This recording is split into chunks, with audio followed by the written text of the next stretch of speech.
And Dante King specializes in the implementation of the anti-racist practice. He speaks on topics such as racial equity, racial repair, and racial relief. Y'all check this out. So you cover some really deep topics. Why did you choose to write this book? So my main purpose for writing the book was to contribute to a larger body of work. There are so many Black literaries and scholars who have been uplifting our voices for centuries. And so we can point to Ida B. Wells Barnett, we can point to W.E.B. Du Bois, we can point to Zora Neale Hurston, and so many others, James Baldwin. And I felt that in this particular period, in the 21st century, we needed an uncensored, unfiltered account of what Black people experience in this country and have continued to experience perpetually. And this is all in your book. Yes. So when you say revolt against critical race theory, what does that mean to you? Yeah, so it's really a revolt against the truth. And so there's been a lot of controversy surrounding what people have begun referring to as CRT, or critical race theory. Right.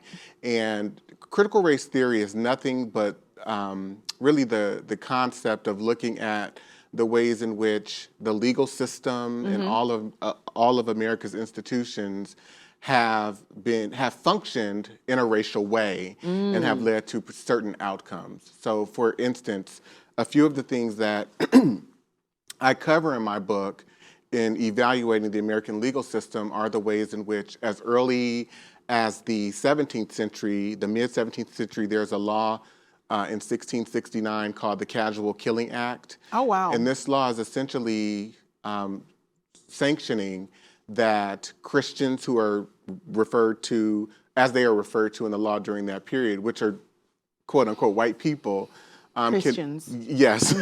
can murder Black people without consequence. There's another law in 1680 that says the same thing. This is a law that was written into legislation. Yes, Wow. and sanctioned in the colony of Virginia. But when you go and you investigate all of legality throughout the British colonies, you see laws like this basically arising or emerging throughout every colony, which is essentially shaping the cultural apparatus of America.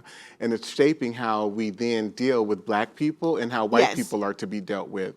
Wow. And so by sanctioning legalized murder, when you get into the 1800s, I point to two laws in Chapter 3. It's about the way in which America sanctioned that Black women could not be raped.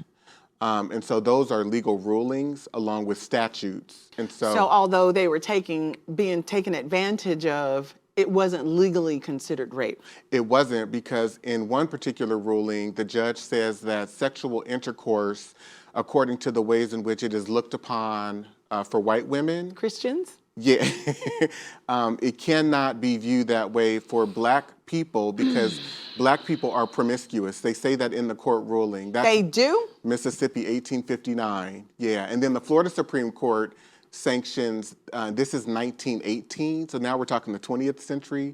My grandmother was born in 1919. They sanctioned that because Black women were immoral. They essentially couldn't be raped. Really? That's so interesting. Yeah. Has that law changed?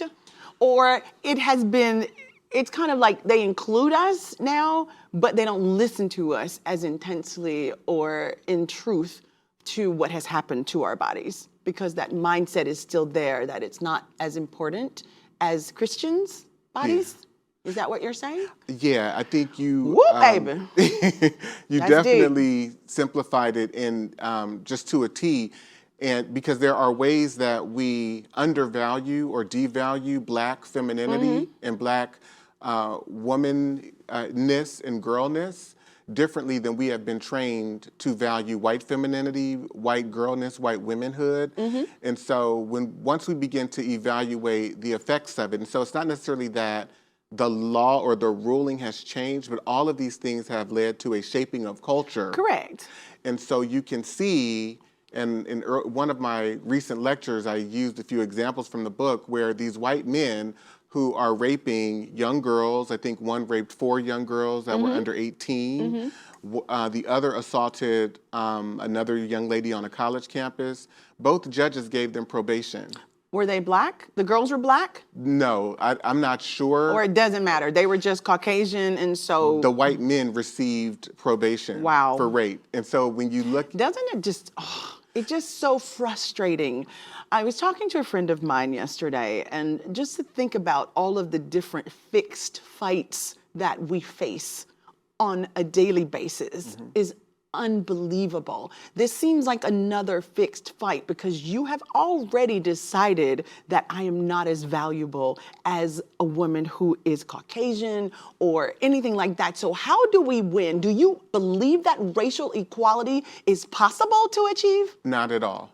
What do we do? Well, we have to understand that, number one, it is not true that they're underlying this preoccupation to devalue and to degrade black people is what Dr. Alvin Poussant, who was the dean at Harvard for many years, the dean of psychiatry at Harvard, what he espoused as a mental illness. He says very frankly that white racism is a mental illness. In my book, I also quote from Dr. Bobby Wright, who was a psychologist back in the mid-'70s, early '80s, and he says that in their relationship to black people, that white people are psychopaths. And so oh, wow. if you... I don't want to believe that. Well, and I'm not all, necessarily yeah.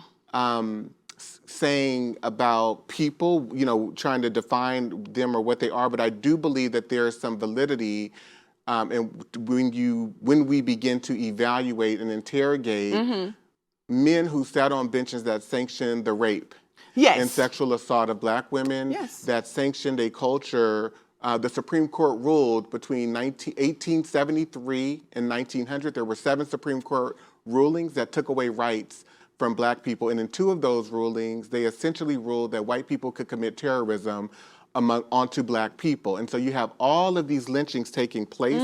And there's even photographic memorabilia that is accessible to this day. Yes. And there was no accountability. So even when you look at law enforcement, right, if you have...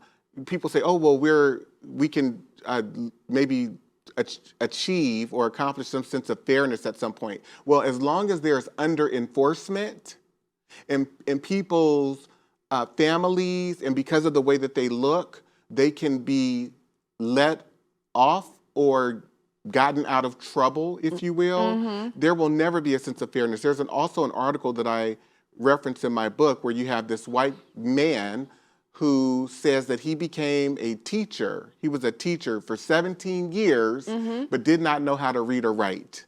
Oh, wow. So that type of deficiency, insufficiency, mediocrity, white insufficiency, white deficiency is not available for black people. Oh, so no, we know that. We've got to be 10 times better, as they say, so to speak. Yes. And it's unfortunate, but it's a real thing. And as I said before, I do believe that it's a fixed fight. And I hope in some kind of way that on the other side, they will understand that they need to come to the plate and change some things so that we can be seen for who we are and not who they want us to be seen as. Yes, and they need to change it about themselves. Yes, changing the heart and then changing the laws. And I don't know how quickly one can do that. Can I make one other point? Yes, please. Over time, if you begin to evaluate all of these laws through the 1600s, 1700s, 1800s, 1900s that exploited and just served to marginalize black people, one of the things that I say is it led to an empathy deficit. So there's no empathy for black humanity. And so when you talk about changing hearts, there's contempt and hatred for black people. So that's why we see young black children being dealt with in the ways and that's why we saw the murders at the elementary school yesterday and the top grocery store where they kill. It's just, we're targeted, and it's unfortunate, but you know what, at the end of the day, as a Christian, because I don't believe that Christianity is solely for a certain race, as a Christian today, I believe that it is God that will handle judging that. And I shall not judge people. I will continue to love everyone, but just knowing that I love you for who you are. We're going to take a short break. It's been a pleasure speaking with you. Y'all stay tuned. We'll be right back with Just Being Honest.